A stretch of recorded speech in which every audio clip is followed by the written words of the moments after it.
नमस्ते। जो लोग यूके में पढ़ाई करने का सपना देख रहे हैं, उनके लिए एक बहुत बड़ा अपडेट है।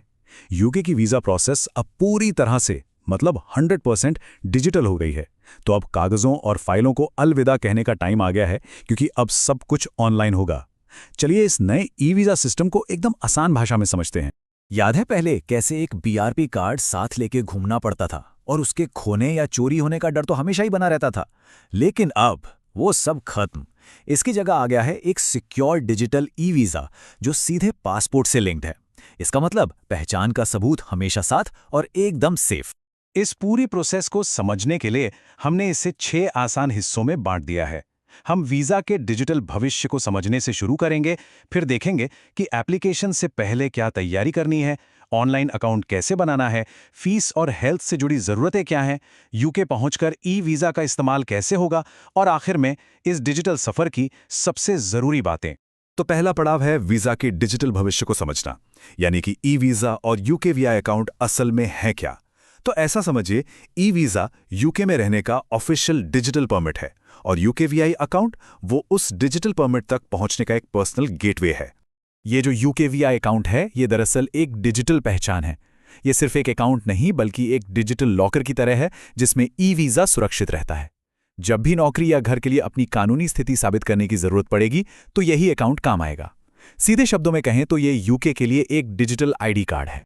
अब आते हैं दूसरे स्टेप पर, एप्लीकेशन से पहले की तैयारी। सच कहूं तो यहीं पर सबसे ज्यादा ध्यान देने की जरूरत है, क्योंकि अच्छी तैयारी का मतलब है कि एप्लीकेशन प्रोसेस एकदम मक्खन की तरह स्मूथ चलेगी।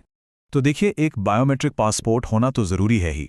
इसके साथ यूनिवर्सिटी से मिला कैस रेफरेंस नंबर यानी confirmation of acceptance for studies और GWF या यूएएन एप्लीकेशन नंबर भी संभाल कर रखना होगा। और एक सबसे ज़रूरी सलाह, ईमेल और फ़ोन नंबर हमेशा पर्सनल और लॉन्ग टर्म वाला ही इस्तेमाल करें, किसी एजेंट का नहीं, क्योंकि यही अकाउंट पढ़ाई के दौरान और उसके बाद भी साथ रहेगा और सारी ज़रूरी जानकारी इसी पर आएगी। अब टेक्नोलॉजी की बात करें तो एक NFC वाले स्मार्टफोन की ज़रूरत पड़ेगी।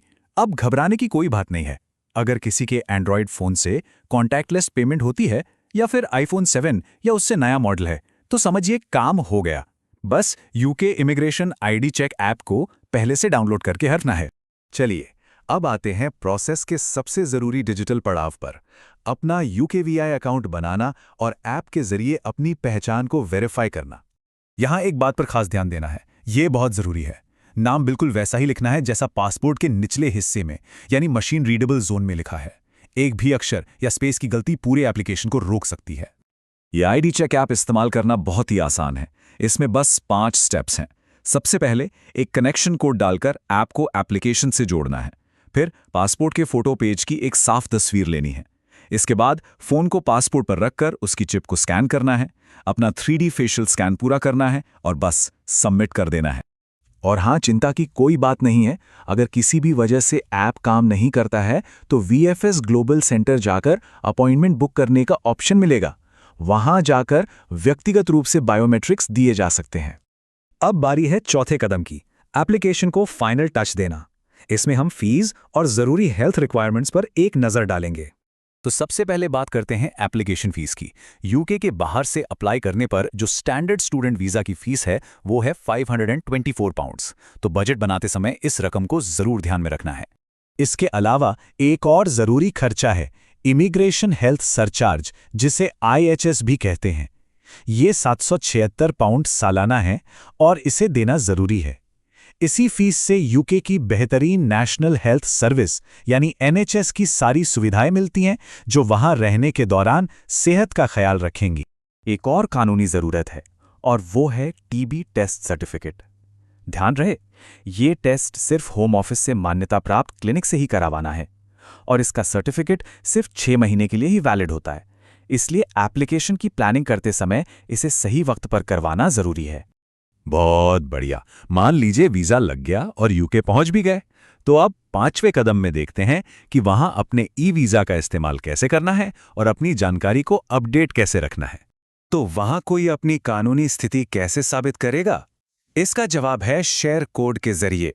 ये यूकेवीआई अकाउंट से जनरेट होने वाला एक टेम्परेरी और सिक्योर कोड है। जब भी किसी एम्प्लॉयर या मकान मालिक को ये दिखाना हो कि कोई व्यक्ति कानूनी तौर पर यूके में है, तो बस एक शेयर कोड जनरेट करके उनसे शेयर करना होता है। ये कुछ समय के लिए ही वैलिड रहता है, इसलिए ये पूरी तरह से सुरक्षित है। ये याद रखना जरूरी है कि यूकेवीआई अकाउंट को हमेशा अप टू डेट रखना एक जिम्मेदारी है। अगर पासपोर्ट रिन्यू होता है, नाम बदलता है या फ़ोन नंबर बदलता है तो उसे तुरंत अपने अकाउंट में अपडेट करना बहुत ज़रूरी है, वरना भविष्य में समस्या हो सकती है। और अब हम आ गए हैं आखिरी पड़ाव पर, आपकी डिजिटल कुंजी। चलिए उन सबसे ज़रूरी बातों को एक बार फिर से दोहराते हैं जो इस प्रोसेस में सफलता सुनिश्चित करेंगी। तो ये है फाइनल चेकलिस्ट, इसे याद रखना है। ईमेल हमेशा पर्सनल यूज़ करें, नाम पासपोर्ट से हूबहू मिलना चाहिए, टीबी टेस्ट सही समय पर सही क्लिनिक से करवाएं, अपना यूकेवीआई अकाउंट हमेशा अपडेटेड रखें, खासकर पासपोर्ट की डिटेल्स, और स्टेटस साबित करने के लिए हमेशा शेयर कोड का इस्तेमाल करें। तो इस डिजिटल भविष्य के लिए तैयार रहना होगा। इस जानकारी के साथ ये सिर्फ एक फॉर्म भरना नहीं है, बल्कि यूके की पढ़ाई की तरफ पहला सफल और आत्मविश्वास से भरा कदम उठाना है। इस यात्रा के लिए शुभकामनाएं।